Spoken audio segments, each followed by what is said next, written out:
Hey everybody, and welcome to RPG Horror Stories with DnD Doge. In today's video, we have a story about a dungeon master that railroads his players into a scenario with no options. A story about a dungeon master and a problem player taking things too far in a game of Dungeons and Dragons, and more. But before we get into those, Alice would like to remind you to like, comment, and subscribe.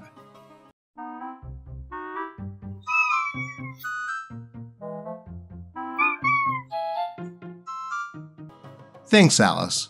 I hope they do. But with that said, let's get into these DnD horror stories. Our dungeon master kidnapped us and gave us no chance of escape or option other than signing a contract. By Reddit user Itchy Abalone. We have been playing this campaign for a few months, and nothing like this has happened before. It all began while we were traveling through the woods. We noticed a shadowy figure behind us. When we turned to investigate, we were surrounded by a dome of darkness that slowly began to inch closer towards us. We tried for 20 minutes to break free from this darkness. It engulfed magical light. Weapon attacks did nothing. Spells did nothing, and in fact made it stronger. The magical sword, which is the focal point of the campaign, as an artifact that allows someone to ascend to godhood, did nothing. Eventually, I, a rogue, used my Ring of Light and tried to run through the darkness. It completely engulfed me. I lost all sense of direction and felt tendrils wrap around me before I was spit out at the entrance to the Cave of Wonders. Yes, literally the Cave of Wonders from Aladdin. I was moved to a separate call while I waited for my party to arrive. Apparently, they spend the next 10 minutes or so attempting all sorts of ways not to be engulfed. They just had to keep making acrobatics checks to avoid the tendrils. One member even rolled a 20 to avoid it. They continued to roll acrobatics checks until they failed and were thrown out from the darkness where I was waiting.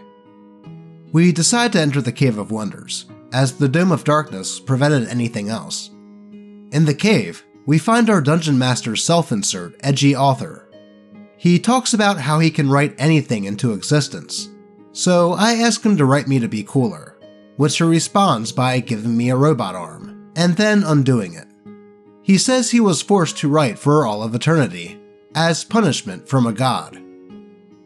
Well, it certainly sounds like somebody recently played Alan Wake. As we continue to talk to him and glance around the room, he has 5 human hearts on altars. When asked about them, he responds with vague riddles. Actually, his self-insert demigod author only responded with vague riddles. Upon investigating the hearts, we find out that they are our hearts, the party's hearts, on altars, in the Cave of Wonders. Eventually, the questioning leads to Edgelord Author presenting a contract written in Abyssal, which none of us could read. He said the only way for us to be free was to sign it. We had to ritual cast Comprehend Languages, and even after casting it, the Dungeon Master said our wizard must be touching the contract in order to read it. The Edgelord Author played keep away until finally giving in. The contract read, quote, "Kill the masked man. As a reward, I will write 2 things in my book for you." At this point in the story, all we know about the masked man is a ripped page of a journal we found about different magical masks. So of course, we aren't signing this vague contract to kill someone we know nothing about. We cannot come to any terms. The Edgelord Author refuses to budge, so we start attacking him.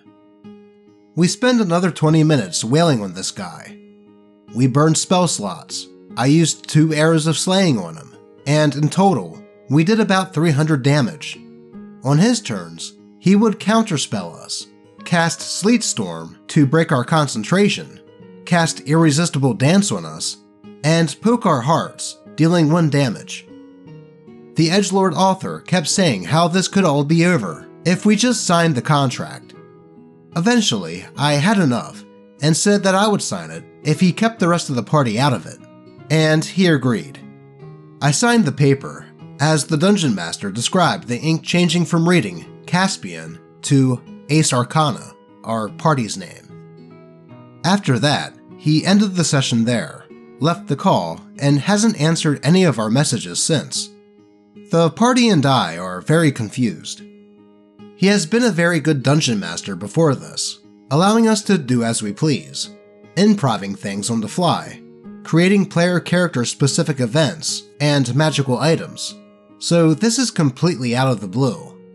The only thing he has said since last night is, quote, "Sometimes you have to do things for plot."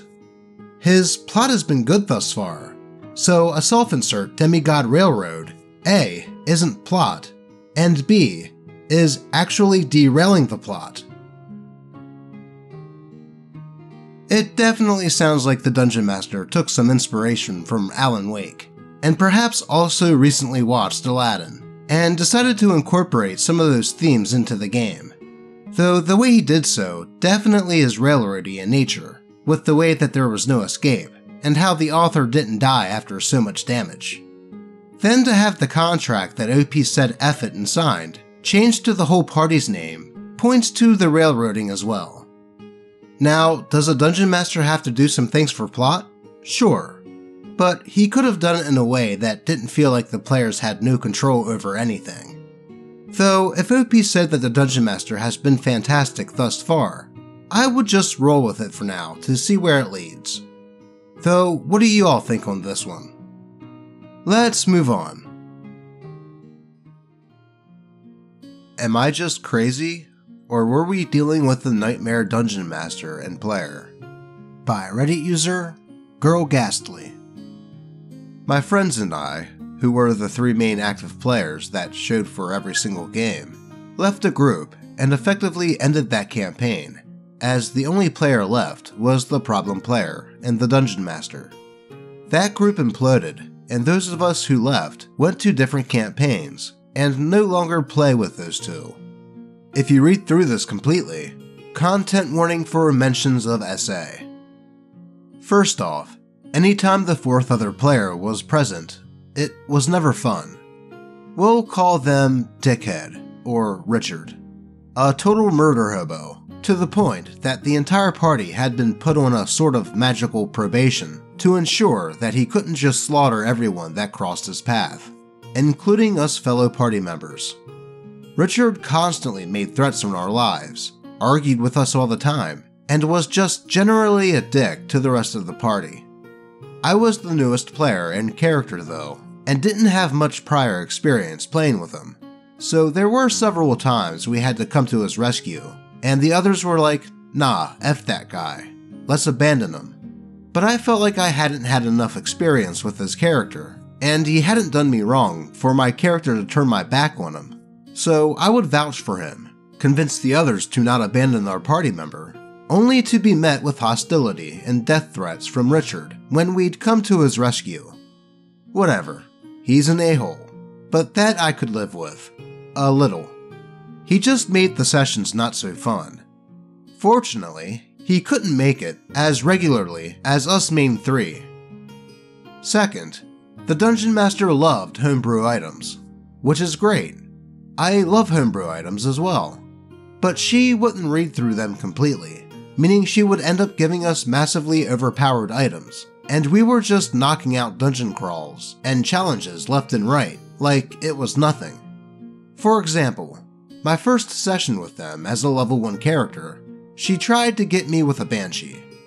She said it was intended to nearly kill me, but she'd just given me a weapon that does nearly triple radiant damage to undead, hadn't read the details of the weapon, and when I used it, was upset that the encounter didn't take that long, because the weapon she gave me, without reading through to actually see what it does, was basically this thing's kryptonite maxed out. She did this often enough that the entire party was stupid strong, and rather than throw things at us that were more on our level, she stripped us of everything we had earned through the campaign. She once brought in Richard's husband to play a one-time BBEG, and at the beginning of this fight, she literally sat back and said, "I'm gonna enjoy this. None of you will be able to win this. Run or fight back. Either way, you're going with him." Him, being an evil dickhead, who, despite our valiant efforts, did capture us all, stripped us of all of our belongings and our pets, which the pets were what we were most furious about, and then sold us all into slavery.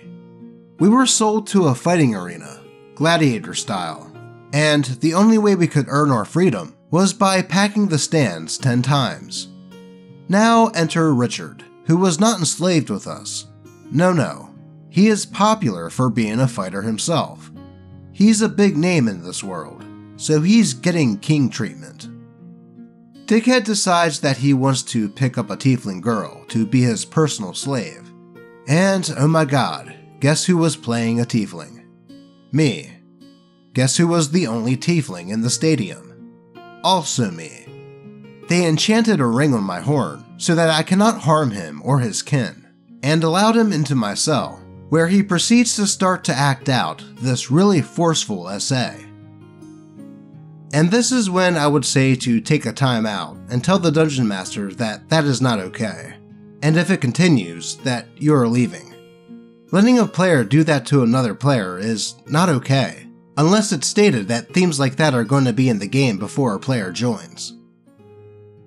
And as it begins, and we all see where this is going, the other 2 players I'm friends with are visibly uncomfortable, and I'm getting upset as I had no such warning that something this traumatic would be happening to my character, and having been SA'd in the past.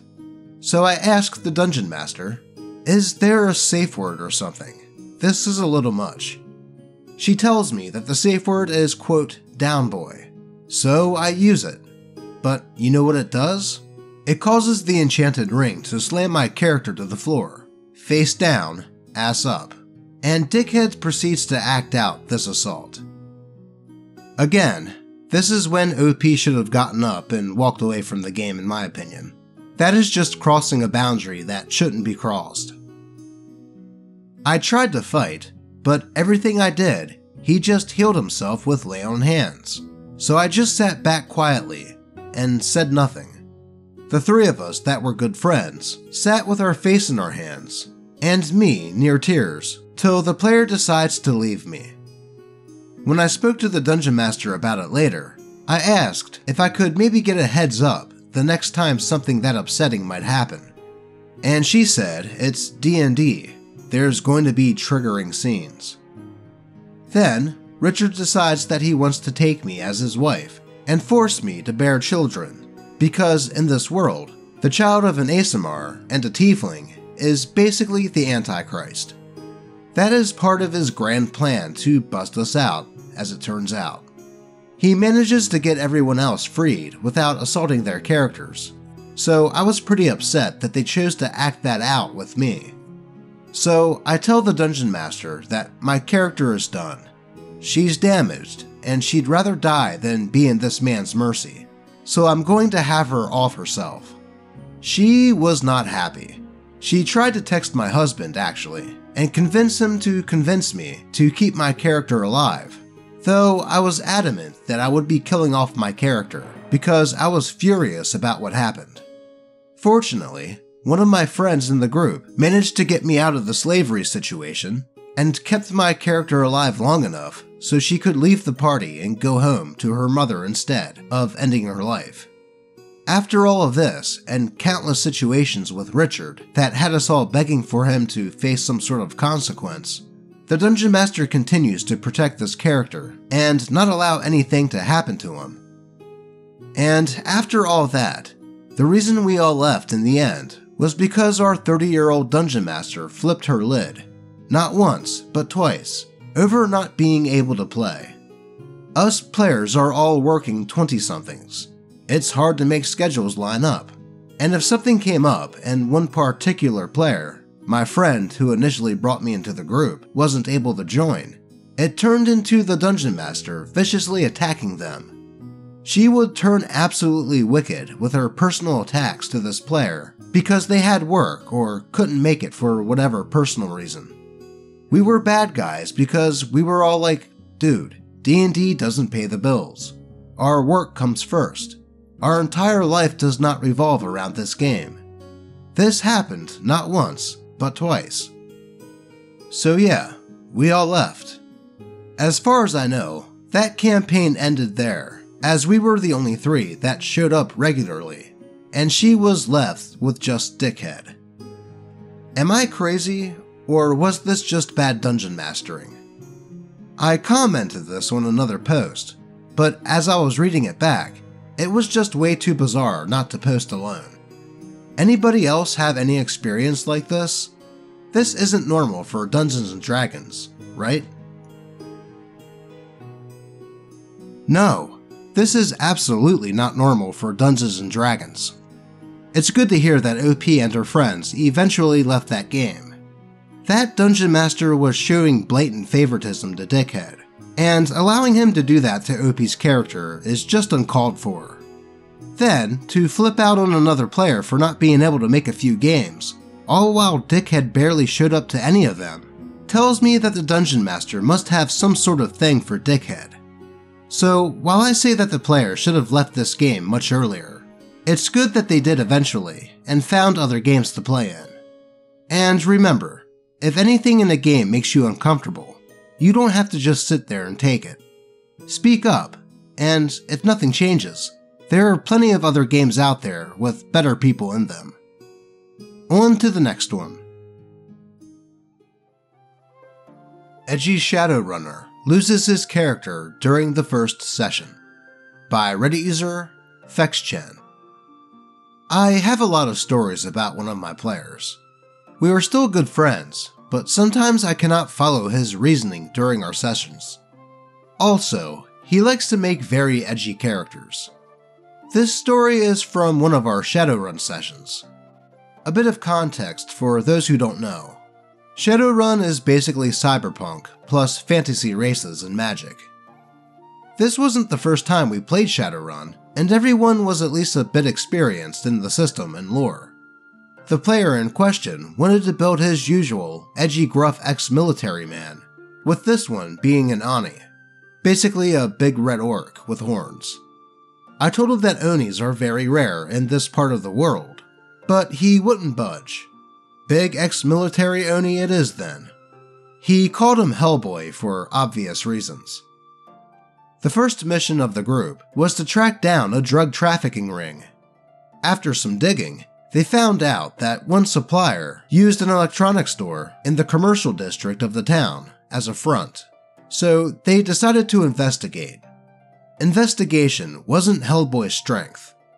The group decided which vehicles to take to get there to minimize suspicion, but then Hellboy decided that he wanted to give them backup in case something went wrong, so he pulled up in his decommissioned military buggy and parked it in front of the store. Luckily for the rest of the group, Hellboy decided to stay in his car and wait until he was called. The group entered the store to look and ask around, but as soon as I started to describe the inside of the store, Hellboy said, "I start to ready and load my automatic shotgun, just in case." So picture this. Middle to high class commercial district. Bright day. Suddenly, a military buggy pulls up and everybody can see its driver. A 2-meter tall red orc. Then, the driver pulls out a shotgun and starts loading. Of course, it took the police mere minutes to arrive.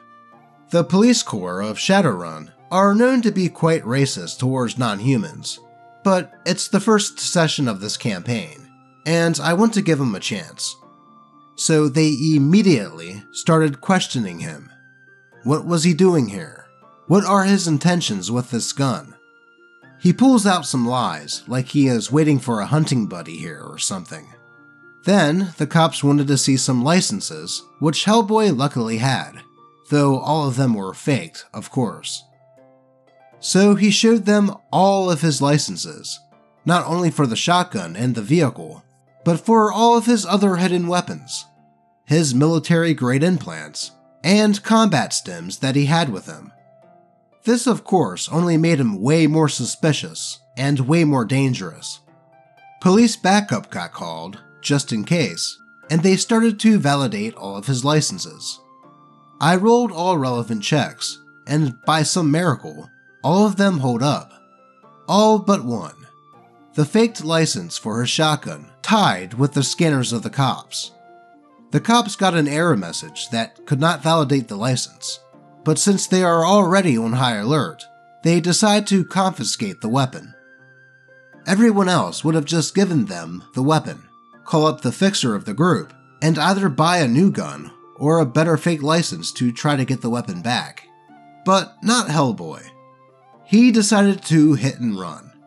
He started his car, almost hit the cops, and drove off. One chase and shootout later, and Hellboy gets taken out by some police snipers, all about halfway through the first session. I gave him a lot of possibilities to escape, asked very often, "Are you sure?" And even the rest of the players chimed in with some advice, but he took every step to escalate the situation even further. Did he learn from this experience? Absolutely not. His next character, a satanic swordmaster in a cyberpunk setting, got infected with a zombie virus, went on some hilarious, quote, hunts for some fresh meat, and got shot down by a military helicopter. Yeah, definitely some questionable logic there. And OP did give him plenty of options, and asking if he was sure in his decisions. Though it doesn't sound like he's ruining anyone's fun, and is having fun himself. So while his decision making in game may be a bit off, if it's not bothering anyone, I don't see the harm. So unless it does start hampering on the fun for OP and the other players, I say let his chaos reign. But that is all I have for you today. As always, I appreciate all of you, and may your games remain horror story free. Until next time.